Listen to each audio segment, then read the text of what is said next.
editor of Legal IT Insider, and I'm here with Amir Mehdi, who is the former global CIO of Barclays. Hi, Amir. Hi, Caroline. Thank you for being with me today. Pleasure to be here. Delighted to be here.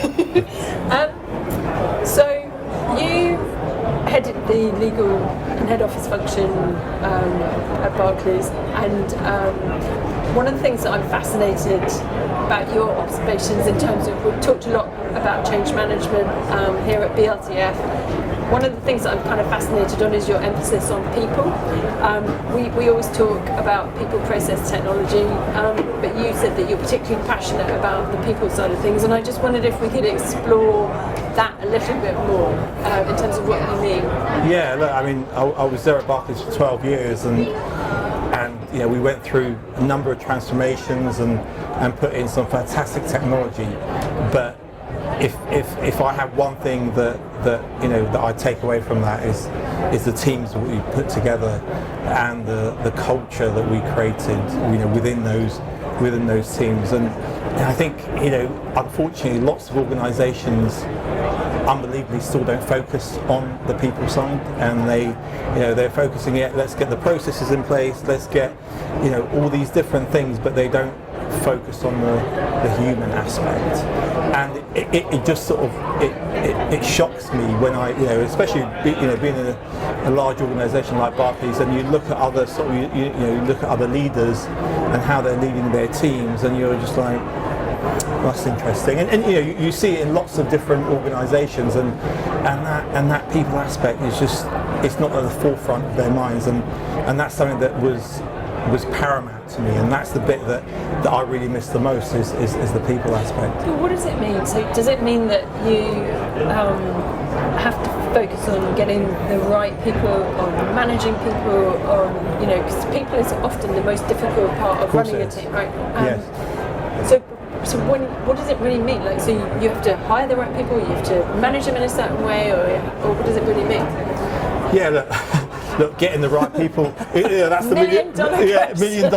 Look, getting the right people, and everyone talks about there's people shortage and there's skill shortage and look, and there's no perfect person that comes in that has all the skills that you want or that you need, but do they have the right attitude is the first and foremost. Are they going to be fitting into the right team? Do they believe in what you're saying? Do they believe in and you have to build that. It's not something, you can't just, well, do you believe in the cause, Caroline? Well, how do I, you have to really understand and live that, and you see the ethos of the team, the culture of the team, and it's very quickly, you see people buying into that or not. And hopefully, that's the challenge, and you can bring anyone, and it doesn't matter what background they're from, technical, non-technical, diverse, not diverse, it doesn't really matter. I think it's about are they the right sort of person, and do they believe in that? Can I ask you a question? Yes. Sorry to interrupt you. Someone mentioned to me earlier today that they think that lawyers, they question, they are a former practicing lawyer themselves. Yeah. So they were sort of throwing down the gauntlet to themselves, which I love. I love questioning myself as well. They said, do lawyers, in terms of change management, are they the right people? Because we sort of are preaching to people that are quite difficult to change. Yeah. But if you're often lawyers, I mean, this may be speaking from your own experience or perhaps what you've seen externally. Yeah. Do you think, in terms of the people element, do you think lawyers are great at change management?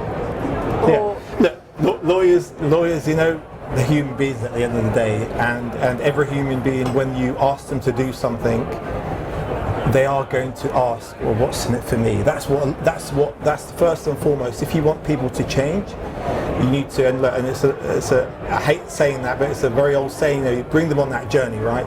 And what does that mean, though? That means you have to really sell them what you're trying to do, and what impact, positive impact, it's going to have on them. And so, yeah, of course, if you're a lawyer and you have that understanding of that, maybe that will click better. But you've got, as technologists, we're terrible at second guessing what the business, I'm the business analyst, I know what the business wants. What do you, is the question, and really question yourself and challenge yourself to to say, if I put myself in that lawyer's shoes, is this going to really transform? Well, we're going to transform, we're going to digitize, we're going to automate. Is it really? Just take yourself out of that comfort zone and say, yeah, this will make life. Everyone's our lives. The lawyer's life is going to become much easier. What is it? Really challenge yourself on that. But I think again, it's back to creating a culture that you're safe to get yourself out of that comfort zone.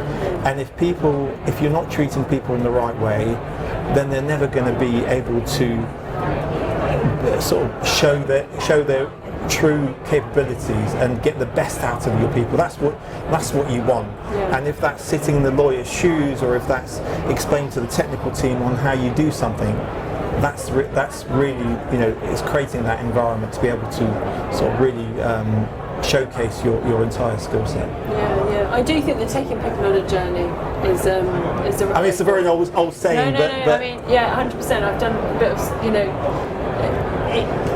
we do a lot around. I've been working with Net Law Media on diversity, and we've done some studies about way people learn in schools, and often it's explaining the objective in terms of how you get there in order to make them feel passionate, and that's with tech. So we've been doing some STEM stuff, which is really fascinating. That often, they do this. Yes. And it can be really boring, but if you understand that that's your objective and this is where we're going, and you take them on the journey, as to use your expression, absolutely. then you can, people kind of get taken along with you. Amir, we could talk all day, but we're doing these quick fire videos. Look forward to speaking again soon. Yes, thank you very much. It's been great speaking to you.